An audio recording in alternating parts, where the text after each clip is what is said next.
మీకు లక్ష్మీదేవి కళ్ళలోకి వచ్చినా అక్కపడత కళ్ళలోకి వచ్చినా జరిగేది ఏమీ లేదండి. ఈ అజ్ఞానం వదిలిపెట్టండి. దుస్వప్నాలు సుస్వప్నాలు గంటల పంచాంగంలో ఉంటాయి, ఇవన్నీ చూడకూడదండి, బుర్రపాడైపోతుంది. ఈ కళలు బల్లిపాట్లు పిల్లి శకునాలు మన జీవితాన్ని నిర్ణయిస్తామండి. బుద్ధుండి మాట్లాడుతున్నావా? అసలు నీ జీవితాన్ని నువ్వు నిర్ణయించుకోలేవా? మంచి చెడ్డ నీకు తెలియదా? అంత జడ పదార్థానివా? నీకు వచ్చిన కళ, నీకు ఎదురైన మనిషి, పొద్దున్నే ఎవడో తుమ్మిన తుమ్ము, వాడు ఎవడో దగ్గిన దగ్గు నీ జీవితాన్ని నిర్ణయిస్తాయా? అసలు వెన్నెముకుందా మనకి? ఎక్కడ శాస్త్రాల్లో లేవండి. తర్వాత పుట్టుకొచ్చేయండి ఇవన్నీ వ్యాపారాల కోసం. ఇప్పుడు వాటితో కోట్ల వ్యాపారం జరుగుతుంది. కోట్లే చేతిలో గీతలను బట్టి చెప్పేస్తాడు ప్రతివాడు జాతకం. మీరు చూసుకోండి అమ్మా, కోతి దొరికితే కోతిని చూడండి, కోతికి చేతిలో గీతలు ఉంటాయి, దానికి చెప్పమానండి. ప్రతి జంతువుకి చేతిలో గీతలు ఉంటాయండి, దీన్ని బట్టి జాతకాలు చెప్పేస్తారండి. ఎందుకు వస్తాయో తెలిసేవి ఇప్పుడు మీకు రుజువు చేయించండి. ఇలా ముడవండి ఒకసారి. ఎక్కడ మీ చెయ్యి ముడుచుకుందో అక్కడే గీతలు ఉంటాయి, గమనించుకోండి. ఇంకో చోట ఉండవు.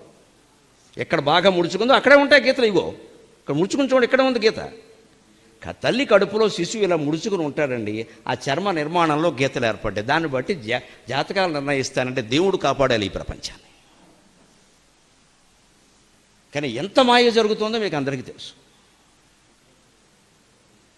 ఇక్కడ గుర్తులను బట్టి పిల్లలు ఉంటారట. ఈ గుర్తులను బట్టే ఇంకోటి గట్టిగా గెలుకుంటే ఇంక గీత ఇంకోటి పడతాడు. ఇప్పుడు 60 ఏళ్ళకి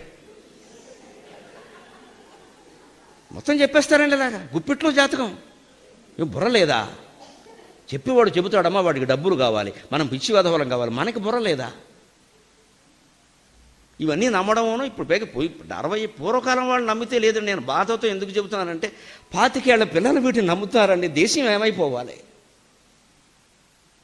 నీ మీద నీ విజ్ఞానం మీద, నీ ప్రజ్ఞానం మీద, నీ శాస్త్రీయ జ్ఞానం మీద ఈ దేశం అంతా ఆధారపడి ఉందయ్యా. ఓ యువతి, ఓ యువక, మీరు నమ్మడం ఏంటి? బుద్ధి ఉందా లేదా? వాళ్ళకే వస్తున్నాయండి ఈ పిచ్చి నమ్మకాలన్నీ. అంటే వాళ్ళని జడగొట్టేసాం మనం పూర్తిగా. వాడి నిర్ణయం వాడిని తీసుకోండి ఎవరు, వాడి మాట వాడిని మాట్లాడేవారు.